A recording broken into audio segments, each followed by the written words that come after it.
No ar, a partir de agora, saúde e bem-estar. Entrevistas e assuntos relacionados à sua saúde, com dicas e informações especiais para que você tenha melhor qualidade de vida. Saúde e bem-estar. O programa saudável na internet.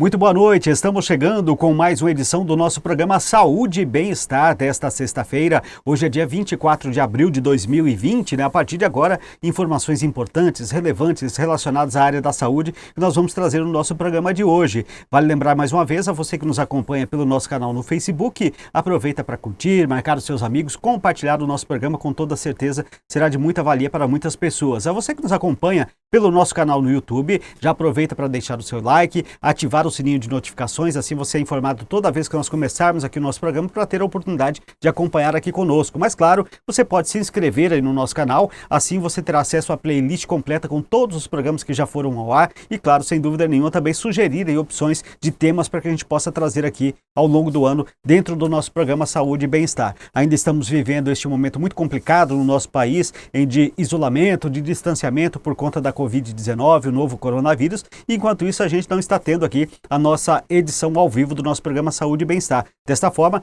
nós estamos reapresentando os principais programas que já foram ao ar, mas com temas importantes e relevantes e atuais, claro, com toda certeza, para que você possa ter a oportunidade de rever conosco. E hoje nós vamos reprisar aqui o programa vinculado no ano de 2019, que vem para falar sobre a obesidade, as suas causas e suas consequências. E eu estive na oportunidade, junto com Oswaldo Duarte, entrevistando dois especialistas, o Dr. Ricardo Carmo, ele que é nutrólogo, e a doutora Luciana Souza, que é nutricionista, né, e que vem nos ajudar a saber um pouco mais, a entender quais os cuidados que a pessoa que está em processo de obesidade deve tomar e quais também as consequências para isso tudo. Tudo isso nós vamos trazer agora em detalhes nessa reapresentação do nosso programa Saúde e Bem-Estar. Vamos conferir? A gente começa aqui para falar um pouco mais a respeito deste nosso tema de hoje, né? Perguntando aí primeiramente para o Dr. Ricardo, né?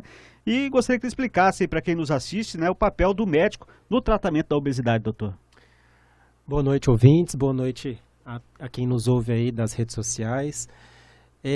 O papel do médico no tratamento da obesidade, a gente fala que ele é sincrônico e alinhado com a multiprofissão. A gente hoje trata a obesidade, encara a obesidade hoje de uma maneira como uma doença, a gente encara a obesidade hoje como um problema de saúde pública e a gente tem que tratar isso alinhado com as profissões envolvidas nesse tratamento da obesidade, que inclui aí a nutrição, a gente coloca a psicologia, a gente coloca o profissional de educação física. É importantíssimo essa abordagem para um sucesso do tratamento. A gente diz que é inconcebível a gente tratar hoje a obesidade sem hoje pensar no tratamento crônico. É uma doença que hoje o médico está como matricial no tratamento, mas que seja um tratamento que seja então ancorado com esse princípio da multiprofissão. Doutor Ricardo, dando que o senhor falou aí já que a obesidade ela pode ser considerada uma doença, aí a gente se aprofunda e como que é feito esse diagnóstico? Oswaldina, o diagnóstico hoje, a gente fala que a obesidade não é só uma relação com o peso. O peso ele está envolvido com relação à distribuição na gordura no seu corpo. Isso tem envolvido fatores genéticos, étnicos que a gente coloca aí. O pessoal que às vezes é caucasiano tem uma distribuição de massa magra muito mais que gordura. Tem pessoas que têm uma proporção de peso maior do que a média populacional. Então hoje existem técnicas, a gente coloca a adipometria, a gente tem técnicas de avaliar a composição corporal, a bioimpedância, que consegue fazer um diagnóstico mais preciso. De uma maneira simples, para o espectador, para saber se está com peso adequado, a gente tem uma relação com a altura, que chama índice de massa corporal. É uma relação que você coloca o peso sobre a altura, divide 2 vezes a sua altura. Você consegue ter um padrão. Quando esse padrão está para cima de 25 kg por metro quadrado, a gente tem um sobrepeso, um peso acima do normal. Quando esse padrão ele vai acima do 30, que é quilogramas por metro quadrado, a gente tem o diagnóstico então de obesidade. Eu trouxe aqui, Oswaldino, e acho que para os espectadores, alguns números que é interessante apresentar para saber qual é a importância hoje da obesidade dentro do contexto hoje quanto saúde mesmo. A gente tem hoje cerca de 2 milhões de pessoas acima do peso no mundo. Desses 2 milhões, a gente tem 600 mil pessoas obesas, milhões de pessoas obesas no mundo, mundialmente distribuídas nos continentes. Isso atinge proporções que a gente chama de pandemia. A importância disso é que a gente está vendo um aumento progressivo nas últimas décadas. Teve um estudo que a gente fez em 2006 aqui no Brasil, que a gente vê um aumento, uma investigação nas capitais, que era 12% a prevalência de excesso de peso. Quando foi repetir esse estudo em 2016, a gente subiu esse valor aí para 19%, aumento de 60% nessa prevalência de obesidade no inquérito que foi feito por telefone. Isso, o que isso impacta? Vem associado com outras morbidades, outras doenças, fatores de risco para aparecer, então, doenças hoje que são tratáveis, com um simples acompanhamento, uma simples abordagem. Então, a gente chama a atenção do espectador da importância de estar sempre procurando um profissional de saúde, sempre buscando um equilíbrio do que se come, fazendo atividade física regular, para a gente conseguir, então, fazer com que a gente diminua esses indicadores, que hoje é preocupante a nível mundial. Muito bem. Doutora Luciana, até dentro disso que o doutor Ricardo está falando, quando a gente fala de obesidade, com raras exceções, se fala de má alimentação. E aí entra a sua função como nutricionista. Como é que o nutricionista, qual o trabalho que ela pode ajudar uma pessoa que vive nessa luta para tentar manter o peso ideal? Bom, boa noite a todos os ouvintes. Como o doutor Ricardo comentou aqui, o tratamento da obesidade é um tratamento crônico, né? Então, a gente não cura a obesidade, a gente controla e, para isso, existem pilares, né, de tratamento. Então, dentre eles está a alimentação. Então, o que eu costumo dizer é que a alimentação ela deve estar associada à prática de exercício físico, né? Então, daí também a importância do profissional, educador físico ali junto, né, na equipe, para que a gente consiga tratar aí de uma forma mais efetiva aí esse paciente obeso. Referente assim à alimentação, eu trabalho muito em relação à mudança do estilo de vida, né? Eu coloco que não existe uma dieta ideal, tá? Existe aquela dieta que o paciente se propõe a seguir e que eu prescreva algo que seja dentro da realidade dele, tá? Então, considerando, por exemplo, preferências alimentares, né? Isso é extremamente importante para que esse paciente siga o tratamento, para que ele tenha uma maior adesão, e é isso que a gente vê na prática, né? Que considere também aversões alimentares. Tá? Então, é algo que, de início, a gente não estará colocando nesse plano, a gente possui aí trocas, né, inteligentes e saudáveis aí para isso, então a gente consegue trabalhar dentro da rotina do paciente, tá? E isso também eu quero dizer aqui que é uma associação entre rotina alimentar saudável e a rotina de trabalho, né, que cada pessoa tem, cada um tem um ritmo de trabalho e a gente consegue, sim, criar uma alimentação saudável em cima dessa rotina, né? Então, hoje, o que a gente vê em relação à alimentação é que a maior parte aí da população vem consumindo alimentos que a gente denomina aí de ultraprocessados, né? Então, como exemplo aqui, eu poderia colocar, por exemplo, os salgadinhos, né, em pacotes, refrigerantes, biscoitos, bolachas recheadas e também os alimentos processados. Tá? Então, aqui também a gente pode citar as compotas de frutas, legumes também em conservas. Então, todos esses alimentos, hoje a ciência já mostra que são alimentos que podem alterar aí o funcionamento do organismo, propiciando aumento mais fácil aí da obesidade, tá? Do aumento, então, das células aí de gordura. Um fator importante aqui também que eu vou citar é o ambiente familiar. Tá? Então, não adianta também só o paciente unicamente se tratar, né? A gente precisa envolver toda a família. Tá? Então, não adianta a gente pedir, olha, diminui o refrigerante, mas em casa lá existe um estoque de refrigerante, porque o familiar, né, acabou comprando, então isso não vai ajudar no tratamento, né? Então, a gente também precisa aí desse apoio de todos que estão no mesmo ambiente.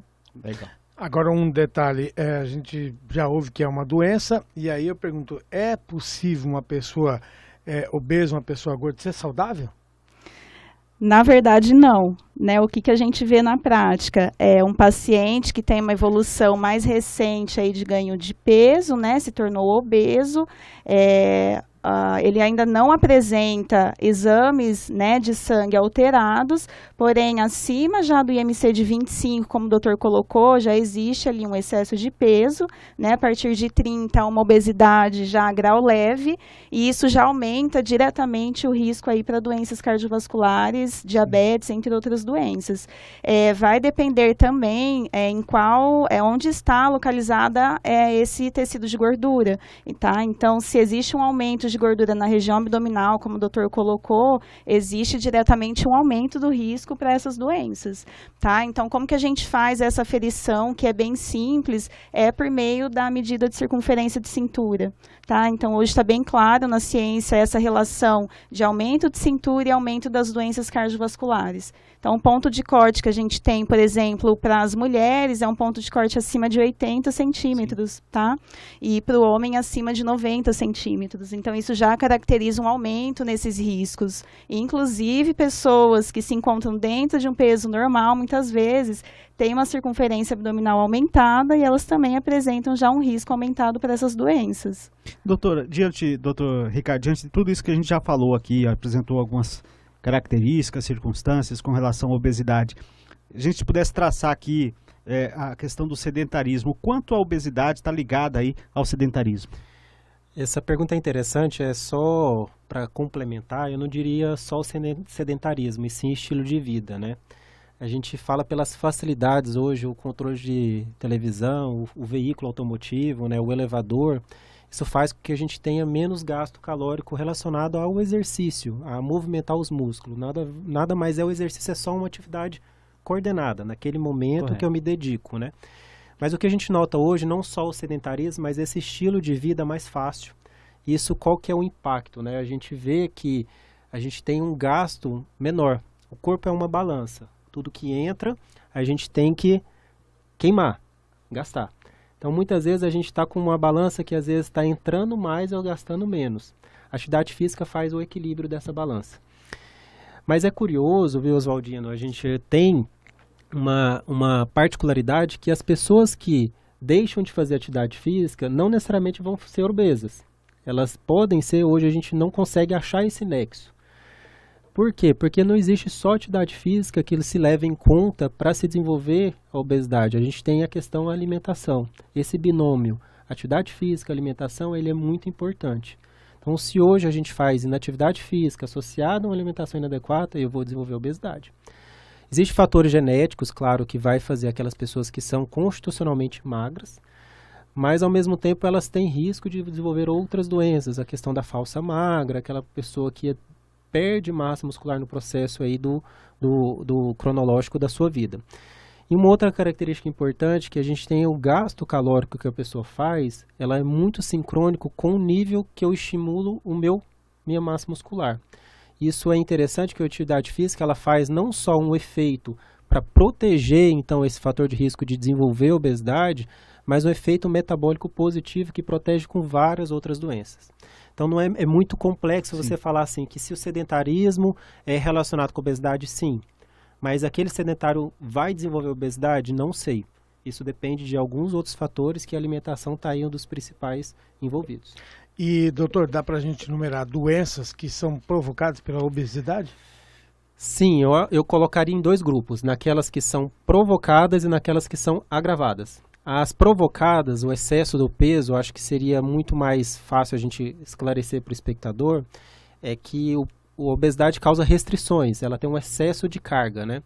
Dentro dessas doenças degenerativas de coluna, joelho, doenças osteoarticulares, que são as principais provocadas pela obesidade.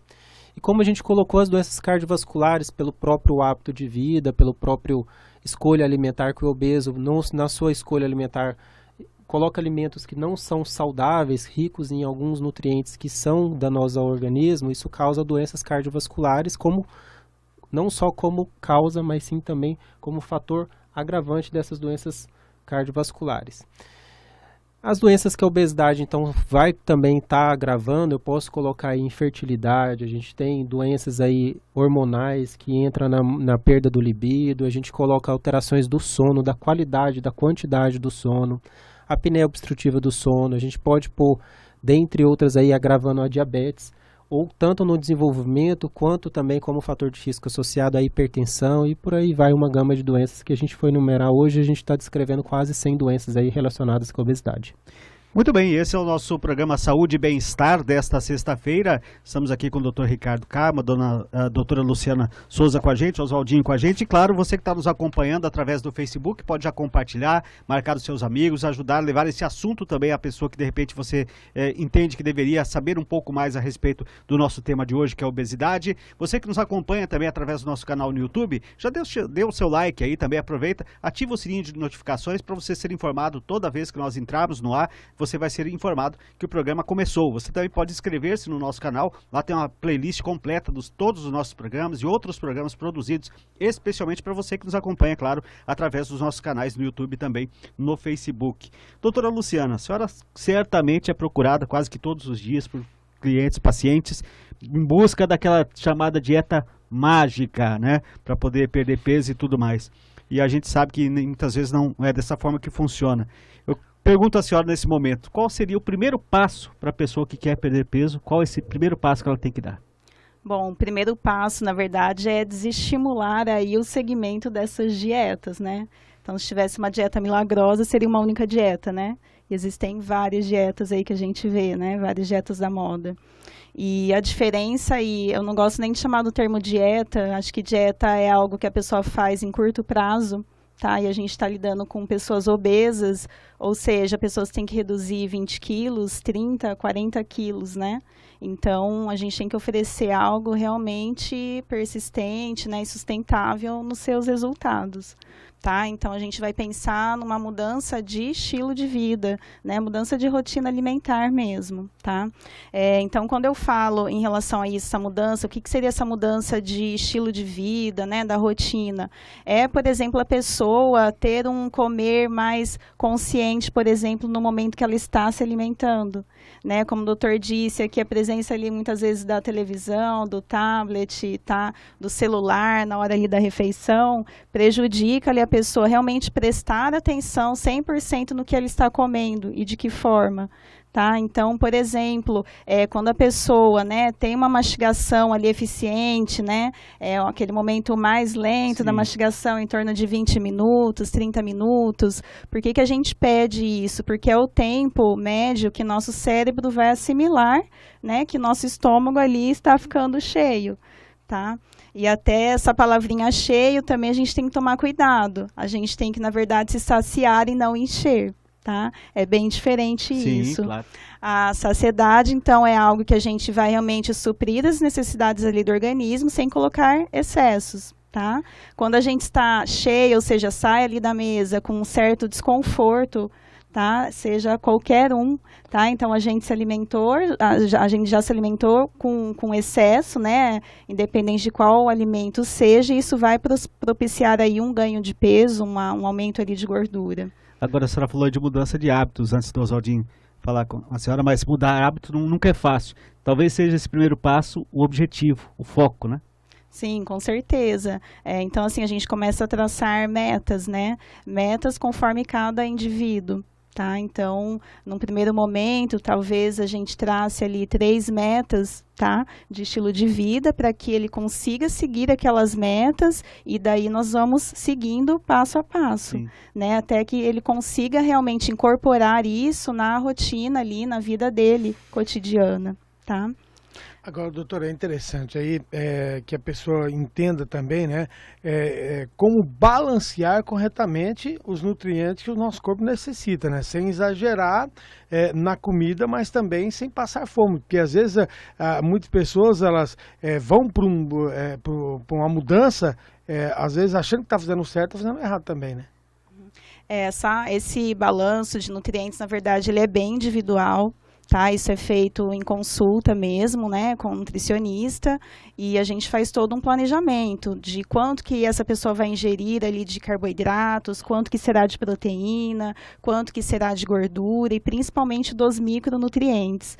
Tá? Então, para que a gente atinja uma necessidade em relação à vitamina, por exemplo, A, vitamina C, complexo B, tá? Vitamina D, vitamina E, a gente precisa de uma variedade alimentar também, tá? Então, tudo isso a gente tem que contemplar ali num plano alimentar, tá? Então, é algo assim bem complexo, tá? Isso a gente estipula a necessidade de cada um também, como eu disse, de acordo com a rotina de trabalho de cada pessoa, mas também de acordo com o tipo de exercício físico que essa pessoa faz, se de repente de início ainda ela permanece sedentária, tá? Então, vou considerar uma determinada necessidade, mas com certeza estimulando para que ela faça algum exercício, né? Então, essa necessidade também ela pode estar sendo alterada com o tempo e a gente vai fazer então os ajustes ali dentro desse plano alimentar, tá? Totalmente individualizado, tá? Eu gosto de frisar isso porque realmente cada indivíduo tem a sua necessidade, então não existe uma dieta padrão.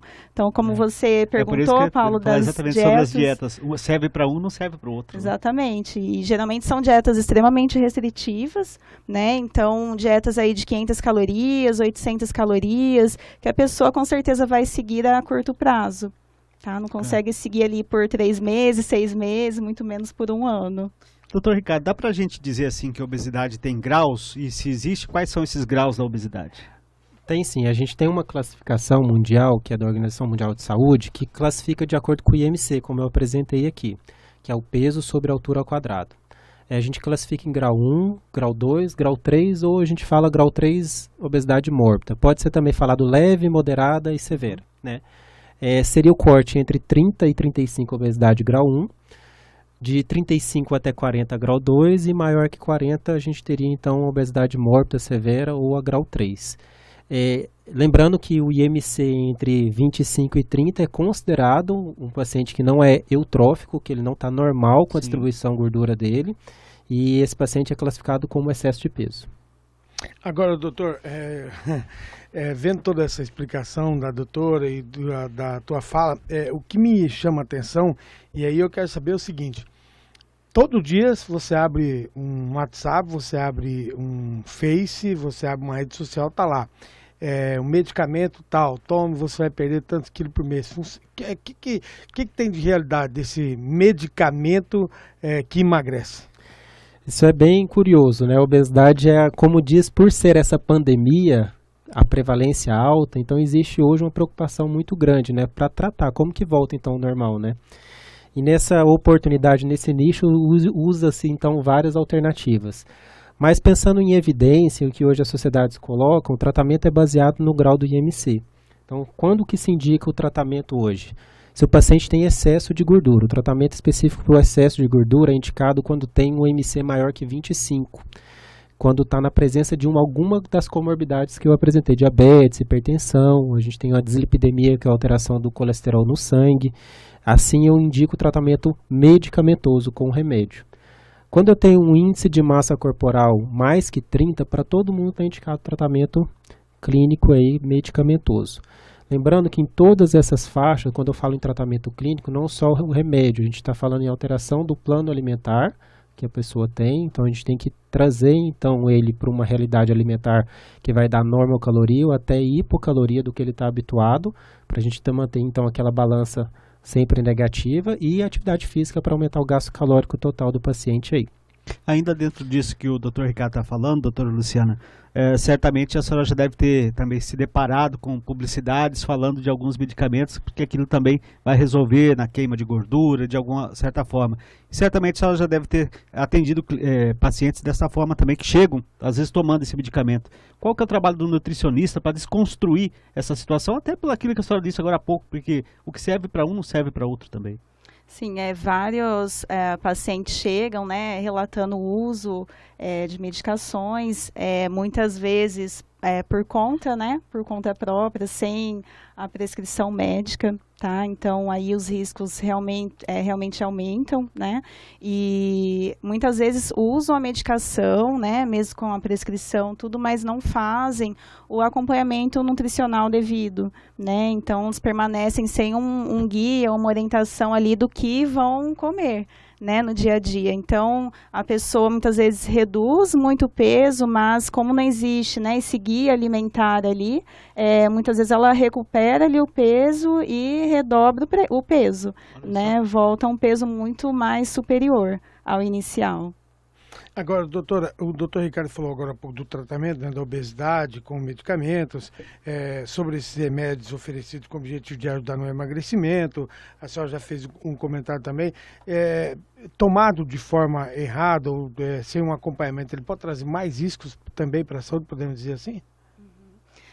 As medicações, né, o doutor acho que pode comentar até melhor que eu, existem diversos efeitos colaterais, né, então por conta desses efeitos, a pessoa não deve de jeito nenhum fazer o uso por conta, né, então existe a dose correta para ter determinado efeito e acima dessa dose aí provavelmente ela terá prejuízos aí à saúde. O Azaldino, só acrescentando, o tratamento medicamentoso é um pouco restrito, o que hoje tem várias medicações off-label, mesmo sem evidência, que são prescritas. A gente está falando de 3 medicações que hoje são recomendados pela Anvisa e regulados, né, pela Anvisa, que é o liraglutida, que a gente tem, o orlistat e a sibutramina. São só 3 medicações.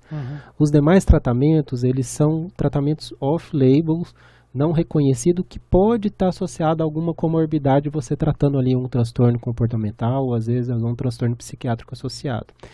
Mas, enfim, hoje é uma limitação hoje da parte médica é saber prescrever o candidato elegível ao tratamento e qual tratamento a gente vai colocar. Então, a gente tem essa dificuldade porque muitas vezes a gente dá tratamento que não tem eficiência, ou se tem eficiência, é uma eficiência fugaz, igual a doutora Luciana colocou, reganha muito peso, a pessoa perde muita massa muscular e a consequência desse paciente que investiu financeiramente, emocionalmente, gastou tempo, isso gera um ciclo vicioso muito maior, que vai ser o ganho de peso, que vai ser muito mais do que ela iniciou o tratamento por conta. Então, por isso que mais uma vez a gente insiste, tem que buscar ajuda sempre que tem um diagnóstico.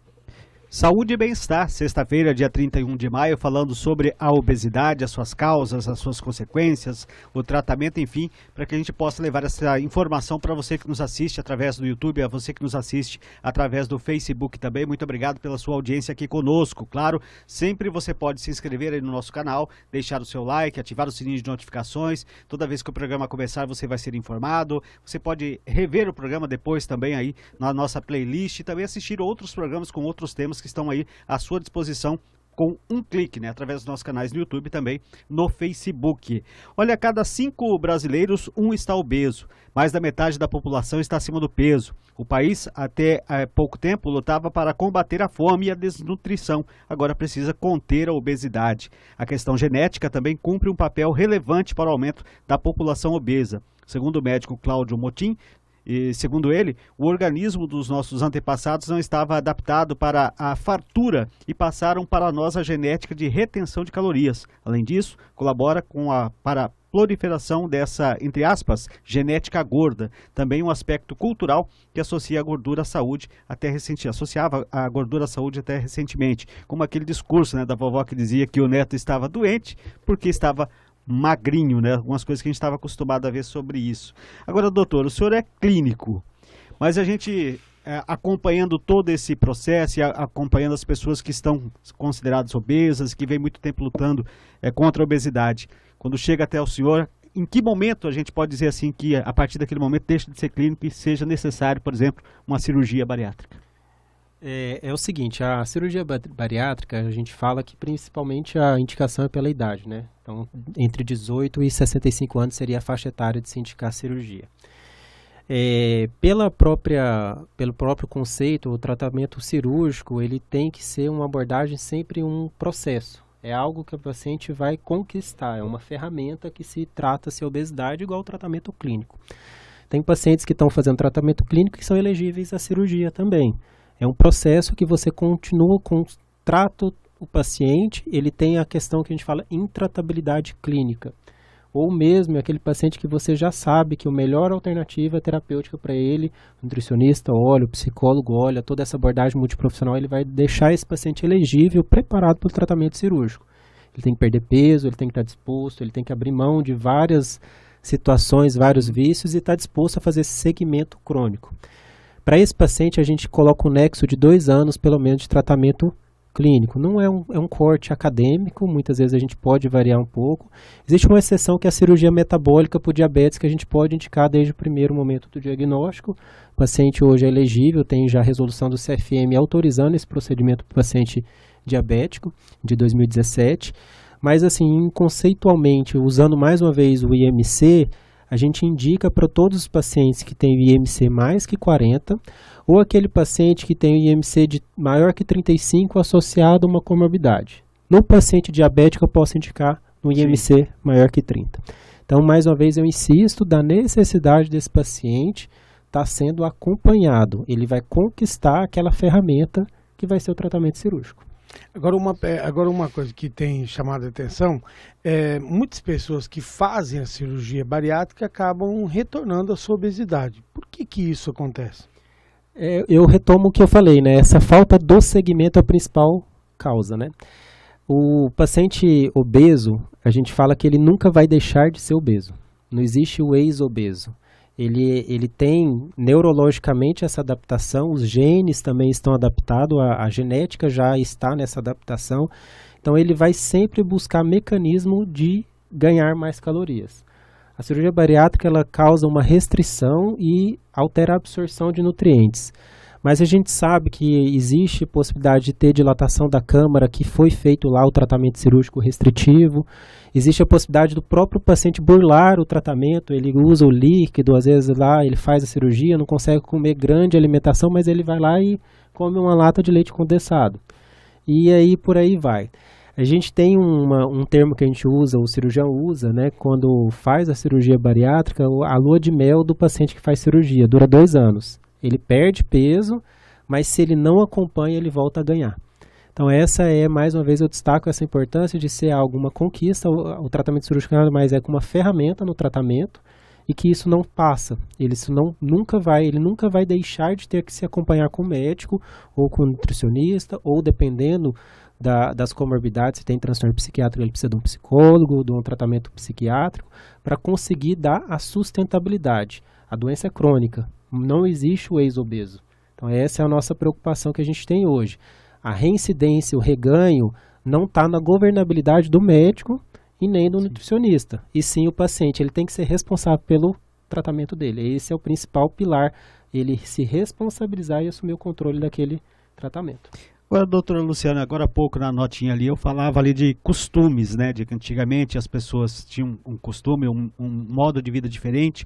Nós já falamos bastante aqui sobre hábitos das pessoas também, mas com a sua experiência já nessa área, atendendo muitos pacientes sempre, por que é tão difícil a pessoa manter o peso ideal ou aquela que já é considerada obesa de perder esse peso?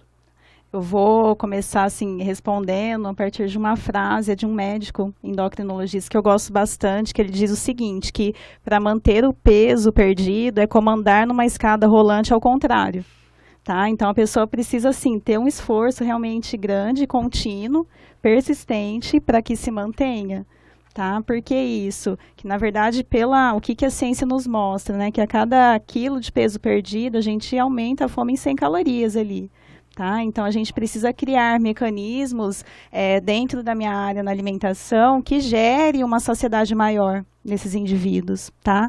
E essa perda de peso também vai gerando, né, conforme a pessoa vai seguindo esses tipos de dietas, né, vai emagrecendo, engorda novamente, emagrece. Existe a questão do hipometabolismo, né, o metabolismo mais lento. Tá? Então, a gente pode criar dentro desse plano alimentar estratégias que realmente melhorem isso. Tá? Então, por exemplo, ali usar alguns tipos de nutrientes, por exemplo, fibras, né? Nada mais fácil do que a gente encontra em feiras, né? Em mercados, no hortifrutis, né? Exatamente. Tá? Então, aumentar aí o consumo desses tipos de alimentos, por exemplo, frutas aí com casca, o uso de farelos integrais, tá? Uso também de proteína, tá? Proteínas magras, tá? Então, uso aí de leite, iogurtes, tá? Queijos, ovos, então são tipos de alimentos que a gente combinando numa refeição, por exemplo, ali no lanche da tarde, tá? Porque é uma queixa muito comum, tá? Da maioria das pessoas sentirem mais fome no período da tarde, por volta de 5 horas. Então, a gente pode dar uma caprichada nessa refeição, usando nutrientes específicos que realmente gerem essa saciedade maior. Tá? Agora, doutor, dá para a gente falar assim, o que nunca deve faltar numa refeição, até para ter uma alimentação saudável? Então, como eu disse lá no início, né, a gente deve focar aí em alimentos minimamente processados, tá? Que são esses alimentos in natura. Então, que realmente as pessoas procurem ir mais às feiras, né, ali nos supermercados, na parte realmente dos hortifrutis, tá? Isso não pode faltar no dia a dia, tá? Então, hoje a gente sabe que esses tipos de alimentos aí também até melhoram os tipos de bactérias que a gente tem lá no nosso intestino, e elas hoje a gente sabe que ajudam também no controle de peso. A ciência já vem mostrando isso, essa relação, tá? Do que a gente consome e o que a gente tem de bactérias benéficas ou patogênicas ali na área do intestino, tá? Então, esses alimentos precisam ser ingeridos no dia a dia. Sobre os nutrientes, o carboidrato, né, que hoje a gente vê como um grande vilão, na verdade a pessoa pode e deve consumir, só que existem tipos de carboidratos, tá? Então, os carboidratos aqui que a gente considera bons, né, a gente pode citar aí, por exemplo, batata doce, o próprio inhame, tá? Até a gente pode pensar num arroz que tenha uma riqueza em grãos, tá? Então, ele vai aumentar ali o teor de fibras também, ele pode auxiliar nessa questão da saciedade. As próprias leguminosas, tá? Feijões, grão de bico, lentilha, tá? Então, tudo que a gente pode inserir numa alimentação do dia a dia, e com certeza a gente vai estar trabalhando dentro do que é saudável, tá? E junto com essas proteínas magras, né, que eu citei também anteriormente. Então, carnes magras, uso aí de peixes, ovos, tá? É bem-vindo aí nessa alimentação saudável. Bacana. Doutor Ricardo, a gente falou a maior parte do tempo aqui sobre a obesidade oriunda da má alimentação. Mas a gente sabe que também existe casos que essa obesidade vem por conta da genética. O quanto a genética pode influenciar nessa questão de obesidade e o que fazer nesses casos, por exemplo? Existe esse grande dilema, né? Meu pai é obeso, minha mãe é obesa, será que eu vou ser obeso? Isso é verdade. Então, a gente tem hoje 20 a 40% da obesidade geneticamente mediada. Só que existe uma questão aqui interessante que eu chamo a atenção, que é a questão da influência da alimentação no perfil genético. A gente sabe que a obesidade ela envolve vários genes, a gente fala polimorfismo genético. E hoje a gente consegue, a gente conseguiu decifrar o genoma, né? Pelo projeto no Brasil decifrou o genoma. A gente está evoluindo para a medicina personalizada, essa medicina epigenética, a gente fala nutrogenética, que a gente sabe que cada pessoa responde diferentemente para um nutriente. Existe aquele amigo que lá come aquele tanto de carboidrato, come aquele tanto de comida e não engorda. Aquela pessoa que comeu aquele que constitucionalmente só comeu um pouquinho que está engordando. Isso é metabolicamente mediado pela genética. Mas também, apesar dessa condição genética, existe um outro fator que é a nutrogenômica, que é o quanto eu alimento influencia nessas expressões gênicas. Eu consigo hoje, em cerca de 1% desses meus genes, eu consigo modificar de acordo com a minha interferência alimentar. Eu tenho, claro, essa pressão genética, se eu tenho um pai obeso, em 20% a 40%, se eu tenho os dois pais obesos, isso vai para 60% a 70% de chance, mas se eu consigo organizar então o meu ambiente, a expressão, fazer uma atividade física, alimentar baseado nos macronutrientes de uma maneira equilibrada, eu consigo controlar esse fator ambiental. E com isso, o meu gene, a expressão gênica, ela pode ser modificada e eu consigo então ser aquela pessoa que consigo comer mais alimentos, mais calorias e não engordar. Isso é o futuro da medicina, a nutrogenômica, a influência do próprio alimento na expressão gênica que a gente tem e a gente consegue modificar. Isso é um cenário para o futuro aí. Dá para dizer que tem uma relação de doença psiquiátrica, por exemplo, com a obesidade ou não? Sim, a doença psiquiátrica ela é hoje um problema, né, com relação ao tratamento da obesidade que pode ser desenvolvido durante o curso do tratamento ou pode ser o fator que desenvolveu a obesidade. Eu chamo a atenção principalmente pelos transtornos comportamentais, aquela compulsão alimentar, o comer vespertino ou até o acordar à noite para comer. Isso chama-se, dentro da classificação internacional de doenças, a gente chama isso de transtorno de compulsão alimentar. Associada a isso, a gente tem outras doenças, ansiedade, depressão, que são doenças que estão associadas à obesidade, que, como eu disse, pode também acontecer durante o curso de um tratamento. É importante, nesse momento, quanto médico, a gente identifica essas doenças por meio de uma história clínica, por meio de uma anamnese. A nutricionista nos ajuda muito, falando, olha, tem sinais e evidências de ter outra coisa que está favorecendo o ganho de peso, não somente uma alimentação baseada no inquérito alimentar. A gente sabe, olha, existe um hábito que existe risco de ter uma doença, um transtorno alimentar. Isso faz com que a gente, nesse momento, consiga lançar mão de alternativas terapêuticas e ter um sucesso melhor para o tratamento, ou mesmo encaminhar para um colega psiquiatra para estar, então, associando, agregando ao tratamento da obesidade. Ou seja, para a gente fechar, doutor, dizer assim, quem está se sentindo acima do peso, o primeiro caminho, antes de se aventurar em qualquer dieta, qualquer tipo de tratamento por conta, procurar um especialista. Sim, eu acho que eu e a Luciana, a gente defende essa bandeira, né, Luciana? Com certeza. Tá certo, então. Esse é o nosso Saúde e Bem-Estar desta sexta-feira, dia 31 de maio de 2019. Claro, gostaríamos de falar mais sobre esse assunto. Aliás, temos muito mais para falar sobre esse assunto. Nosso tempo é curto hoje, mas a gente vai voltar a abordar esse assunto. Vamos dar continuidade a ele, né? Claro que a gente sabe que esse tipo de assunto vai tendo seus desdobramentos e a gente, com certeza, vamos trazer outros programas para abordar esse assunto ainda com toda certeza. Mas quero agradecer ao doutor Ricardo, que prontamente nos atendeu. Tenho certeza que foi muito esclarecedora a sua participação aqui conosco. Obrigado pela participação, doutor. Agradeço o convite, Paulo. Agradeço, Oswaldo, pelas palavras. Agradeço ao espectador aí pela oportunidade da gente estar também compartilhando essa informação e coloco à disposição de todos aí para as dúvidas. Doutora Luciana, obrigado também pela participação aqui conosco e tenho certeza também que a senhora contribuiu muito para os nossos ouvintes. Obrigada, Paulo. Obrigada, Oswaldo. Obrigada, ouvintes, né, que a gente realmente tenha contribuído, né, para cada pessoa aí que está nos assistindo, né, para realmente poder tratar aí de uma forma realmente correta, né, que trace esse caminho, né, que a gente direcionou aqui.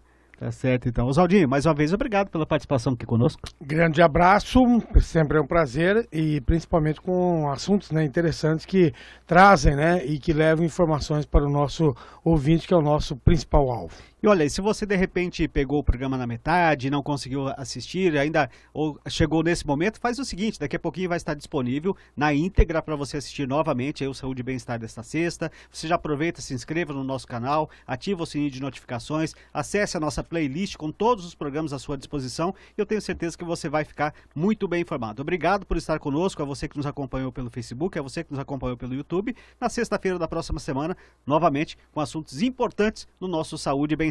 Até a próxima oportunidade.